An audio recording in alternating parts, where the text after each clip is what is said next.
program. Thank you for being here today. My name is Sherman Blackwell. I am the Executive Director of Singing River Services, Region 14. It's been my privilege to be in that capacity for 10 years now. And I want to thank each and every one of our exhibitors here. I think we've kind of set a record for this year for us with some 20 or 21 exhibitors this year, vendors, and we appreciate you being here and your support for our symposium this year. And we certainly encourage you after the speaking session to visit, and I know many of you have already gotten a lot of information from our exhibitors today, and we certainly do appreciate them. Let me talk a little bit about Mental Health Month, May, and our symposium. And the design of our program today is to raise the profile of community mental health in our area. A primary goal is to, of course, put information out so that it can be disseminated, so that and our ultimate goal is to attenuate the stigma that has long been attached with mental illness. And Region 14 is one of the fortunate regions. There are 15 community regions throughout the state of Mississippi. And as Region 14, we are one of the few that still take a global approach to community mental health. That is in our IDD program, our substance abuse program, and of course our mental health program. And today is a notable day. This is our second symposium since Katrina, the Katrina event, and we intend to continue to promote community mental health in our community.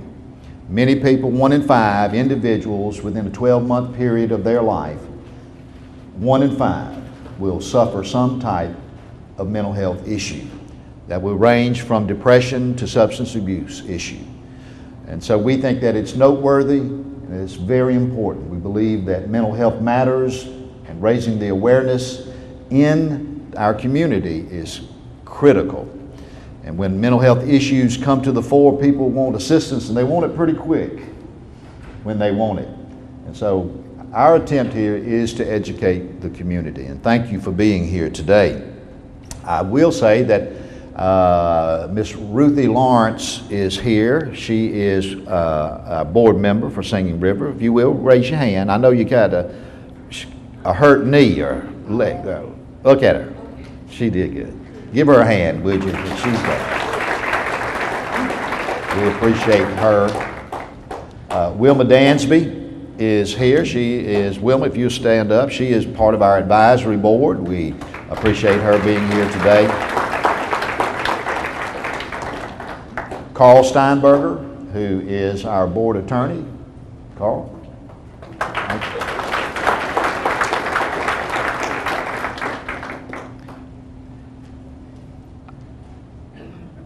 I'm very excited about the opportunity to introduce our speakers today. I think we have quite a quality team here today.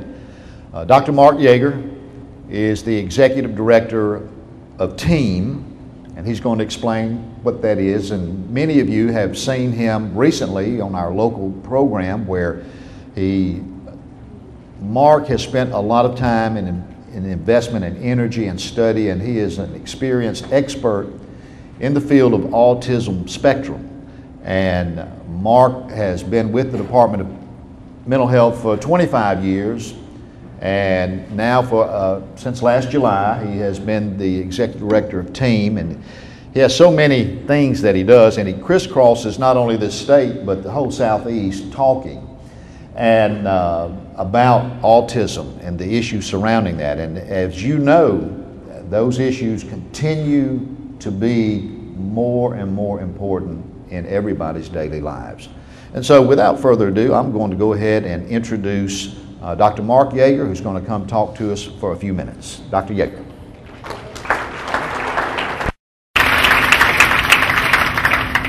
Well, good morning. It's a privilege to be here. I always enjoy any reason to come to the coast. Sherman, I appreciate the invitation for coming down and telling you a little bit about what we're doing. You know, one of the things that was just pointed out that's extremely important to know is that when a person runs across a set of circumstances that they need help, well, they need help. They don't need help 3 months from now, or 5 months, or 6 months from now. They need help. And so years ago, as we began to talk to families who were affected by autism spectrum disorders, we began to realize very quickly that help really just didn't exist. Well, now almost 10 years later, since we started TEAM, we're beginning to realize that the numbers are staggering. Let me give you a little bit of information about those numbers first, and then I'll tell you a little bit about TEAM.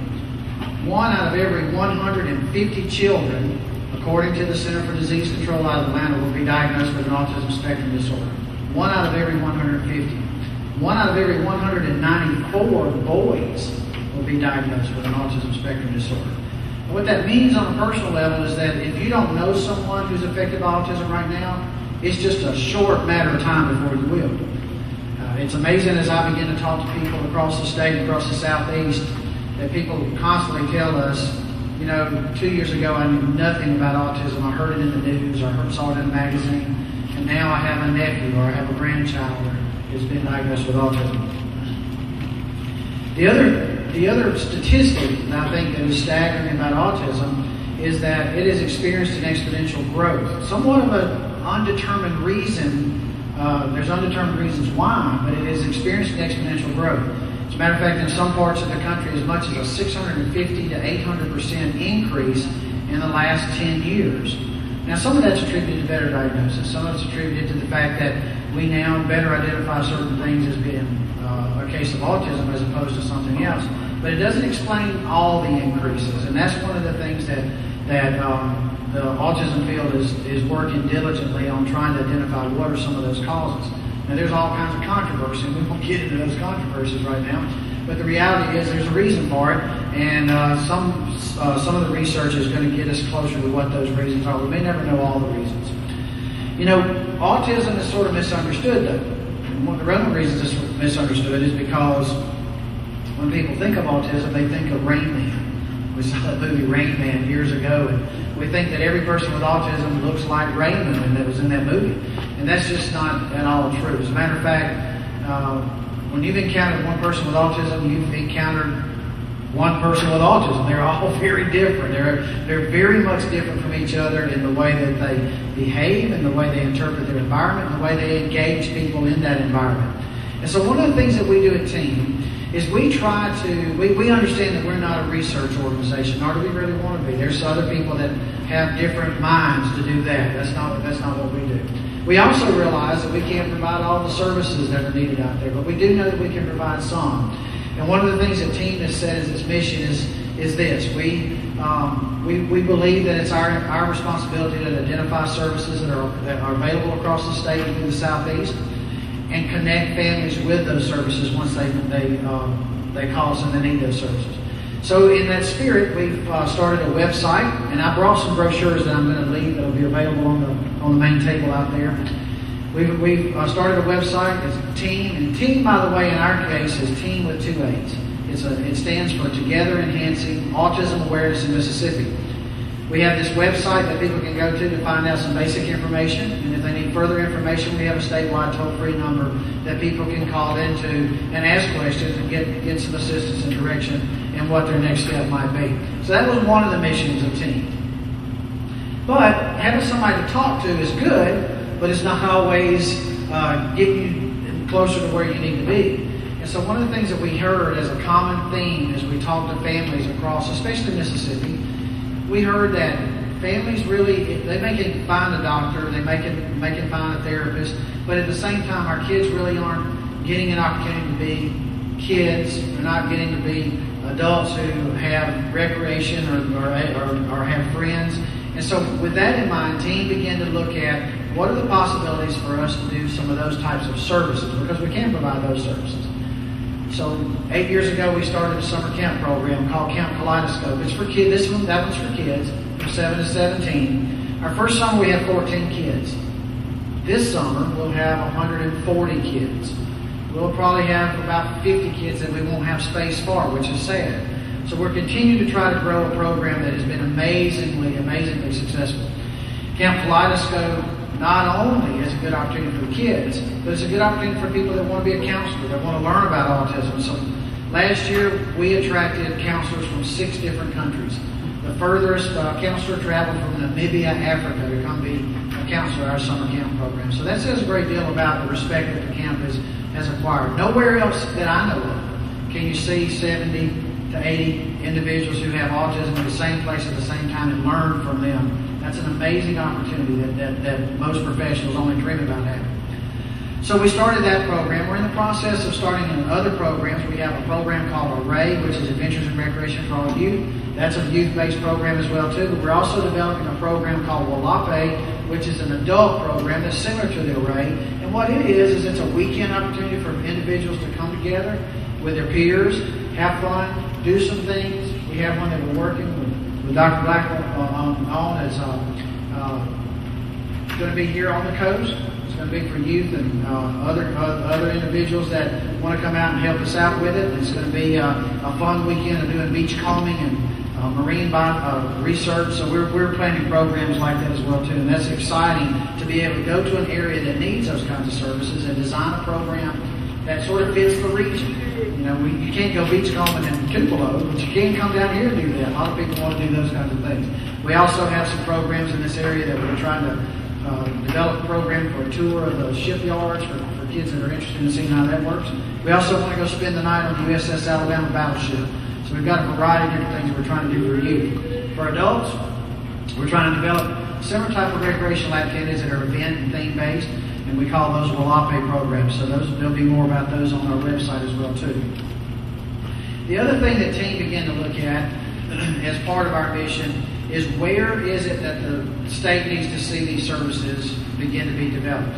We know, because we've investigated this, that there's really no area in the state of Mississippi, there's no service delivery system that's meeting the needs of this particular group of individuals. So one of the things that we begin to do is begin to offer training. And one of the things that is a very valuable first step is to get good quality, well-informed training that's not based on theory or based on things that have not proven themselves, but they have really good rock-solid ideas that can be applied either at home or in a program site, whether it be a school or whether it be a work activity type of program, whatever the case may be, good solid information that can develop those programs. Well, you know, one of the things that we face up against right now is families that call us, and I want to kind of wrap up my comments with this. We have families that call us quite frequently and say, you know, I'm concerned about my child. And the reason this is important, I mean, we don't have, this is not a youth age group, but you know families that are having, about to have their first child, or you know family members that are being troubled by the behaviors that their children may be demonstrating. So I wanted to kind of dispel a few of the myths about autism real quickly so that you can understand what autism is and is not. Autism is a developmental disability. It is a neurologically affected set of circumstances. It all evolves out of the way that the brain organizes information, the way that we develop it, and how we interact with the social components that our brain allows us to be able to do interactions. But at the same time, it affects communication, our behavior as far as routines and ability to accept change, and how we interact in a social manner and how we interpret those social manners. Autism is not a result of bad parenting. As a matter of fact, a set of parents, if they were to set their mind and say, I think we're going to take our child and we're going to do everything we can to make that child be autistic, as absurd as that is, if they said that, they can't do it. It's not a result of bad parenting. The reason that's important is because many years ago there was a guy named Battleheim that said mothers cause autism. They're cold and they're uncaring, and so they cause their child to be autism. That's just not true. One of the other myths about it that's certainly not true is that it's not children that are just choosing to behave poorly. There is a reason for why an individual with autism behaves a certain way. Typically, it's based on two things. There's a problem that the environment is dealing with them that's sensory-based, that's creating issues they can't resolve on their own. And their behavior becomes, the second part is their behavior becomes their language, that they're trying to make people aware of what's going on, because their spoken language is not very effective. So we always look at those two different things. The other thing is that we have a tendency to believe that people with autism don't do these things. They don't make eye contact. They don't like to be touched. They don't like to be around other people. And we know now that that's not true. We know that individuals with autism do enjoy these types of things, events in their life, but they are conditional to some degree, and we have to understand what those conditions are. So as an early diagnosis, recognition, one of the things that you need to know is, when babies are young, when babies are infants, there are certain things that babies are supposed to do. Babies are supposed to poop and pee and sort of make everybody's life miserable for a little while. That's just part of a baby's job. They come here knowing somehow that this is how I'm supposed to make mom and dad a little bit miserable right now, because I'm not going to let them get any sleep. I'm going to really stink for sometimes. I'm not going to eat real good. I'm going to spit up. Those are those little behaviors that kids have. What concerns us sometimes, we get calls and say, well, you've asked a bunch of questions. My child is wonderful. I can put him in the crib, and he'll just lay there, never cry, never make any sounds. We can come back and check on him. He still just seems to be content. That's not okay. Children are supposed to be seeking out attachments and attractions to people and things in their environment. And so a child that is too good is of some concern to us, because they're not doing things like babbling and cooing and pointing and tracking with their eyes and trying to gain people's attention by making sounds or crying sounds or whining. They're supposed to get hungry. When they get hungry, they're supposed to make sounds. And so kids that don't do that are very concerning. Kids, though, on the other side, that constantly seem to be miserable are concerning as well, too. One of the things that we know is that kids with autism have really bad guts. In other words, their stomach and their digestive tract does some really unfortunate things and deals them with a great deal of misery. So that's the other side. And so we have a lot of things that we're investigating. As they get older, kids are supposed to start talking and put together two-word phrases and sentences. And if those things aren't happening by 24 and 36 months, that's the time to begin to realize that we need to get this looked into. The services that they provide here can help get us kind of hone in on target whether or not that's what we're dealing with. The reason that's important is that autism appears prior to age 3. The most important thing about making sure that a child with autism has good outcomes as an adult with autism is real aggressive early intervention and early identification. The earlier we can identify it, the earlier we can develop those programs, the much better the outcomes are going to be. And so early diagnosis is a great part of what we try to teach to folks to make sure that you're doing that. If you're having a grandchild or a baby, someone that's having a baby, pick up one of these brochures and take it to them and just say, you're about to have a baby. Here's some information about autism. Don't be afraid of it, because I have parents all the time. Oh, I'm about to have a baby, and we're really afraid that he or she's going to have autism. Don't do that. Just inform yourself of the things that need to be done. If you want information about our programs and what we can do for families, or if you know someone that needs to get in touch with us, please share our number with them. Please tell them where you can get in contact with us. It's toll free. We'll have somebody return their call, or there'll be somebody there that can help them out. We want to make sure that we're that connection for families that are desperately trying to put this picture together to help them do that. Our logo is a ring of puzzle pieces, and that's representative of the autism field. It is kind of a puzzle, and team is part of trying to solve that puzzle and help us put that puzzle together. So please take advantage of us being around, and if you know people that want to involve their family members in some of our programs, call us up, ask us what we got going on. They're usually always posted on our websites, and you can encourage people to enroll in them and get involved. If you want to be involved as a volunteer, that's good too. And all that information can be found right there. And all that information is on this information that I'll leave here that people can pick up as well too.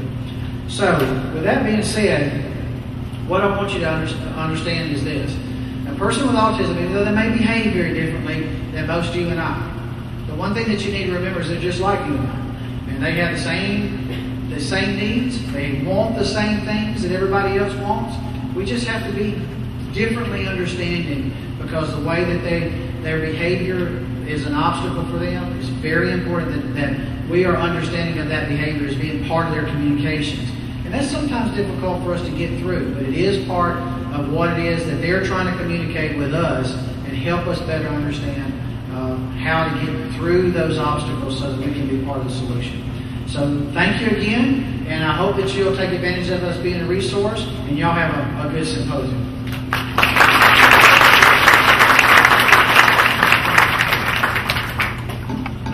Thank you, Dr. Yeager. Very interesting. Good information, and as he mentioned, we'll have that available to you. Do a little housekeeping here before I introduce Larry Swearingen to you. As you looked through the program and seen that after Larry speaks, we're going to have a light lunch and some time for you to continue to peruse our exhibitors or talk to someone about anything concerning mental health issues. Then at 1:30 we're going to assemble together. You should have received a little red ticket when you signed in, and we've got door prizes that we're going to give away. 3 $100 gift cards, one from Lowe's, my second home. My wife sends me there all the time.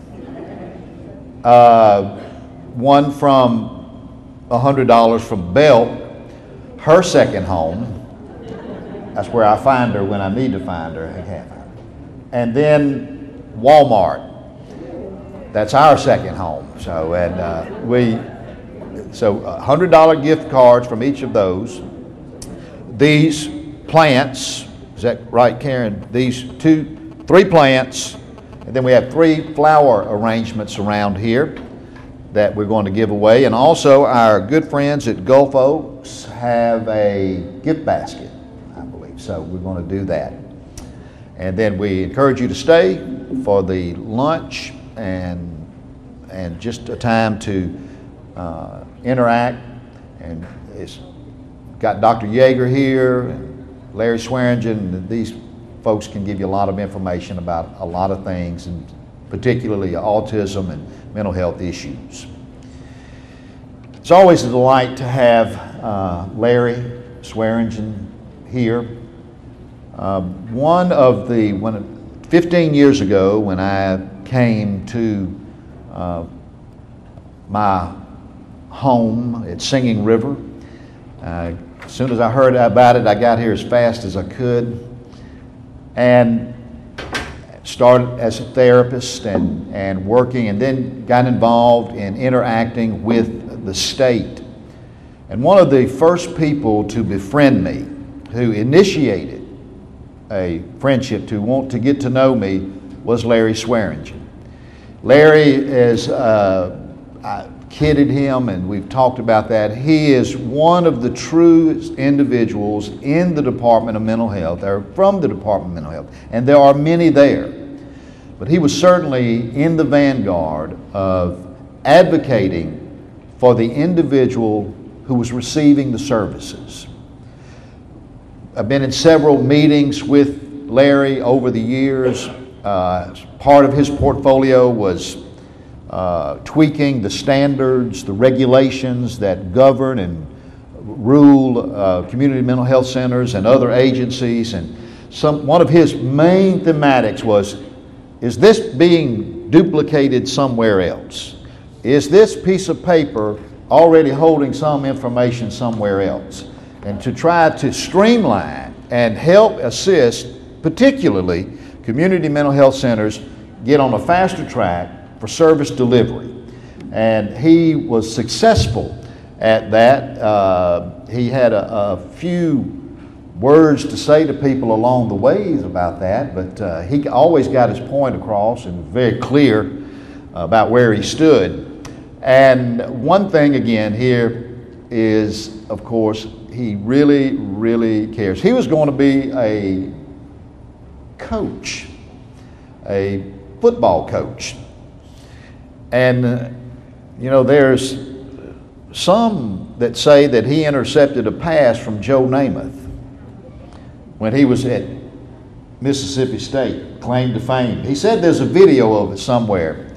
I'll give $50 to somebody that can find that for me.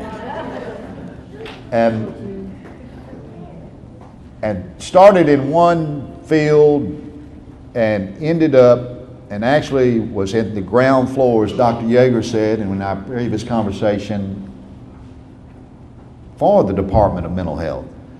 And it's always a delight to have Larry. We've got a true advocate, a true friend, the Singing River. I present to you Mr. Larry Swearingen.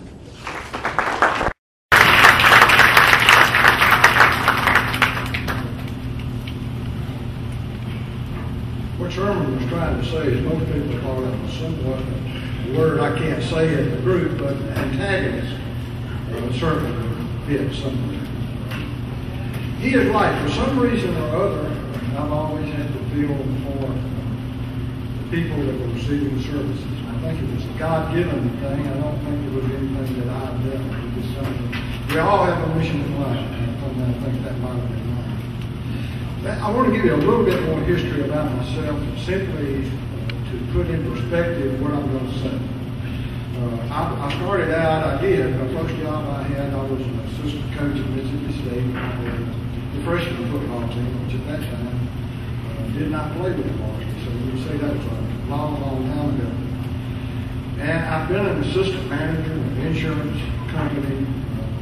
I sold insurance for on and off for some several years, even while I was working in business, because I had 2 children and my wife was not working at the time, so I had to have a way to make money, so I worked multiple jobs.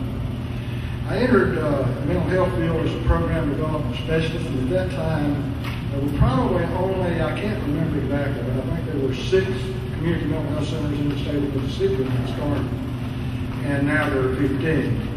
And part of my early work was the development of community mental health centers, which gave me a very expensive experience in doing community organization and community work. But that's what you were doing. You were going out convincing the community that this was the thing to do, these were the grants to apply for, this is the way to do it, and we really need comprehensive community mental health services in the state of Mississippi. I have been a director of a community mental health center like Singing River. It was a 2-county area. It was Warren and Yazoo County. And I've been, was the director of community mental health services for the State Department of Mental Health for approximately 15 years. And I was in that job in a transition time where a lot of the funding resources were changing. The federal government really got out. For the most part, out of community mental health, there's a minuscule amount of money they still put in there. There's certainly nothing like the commitment they once made. Most of those commitments now are burdened on the state, and I shouldn't say burden, but it is a responsibility of the state, along with the Medicaid program and other reimbursement sources. And I always try to emphasize that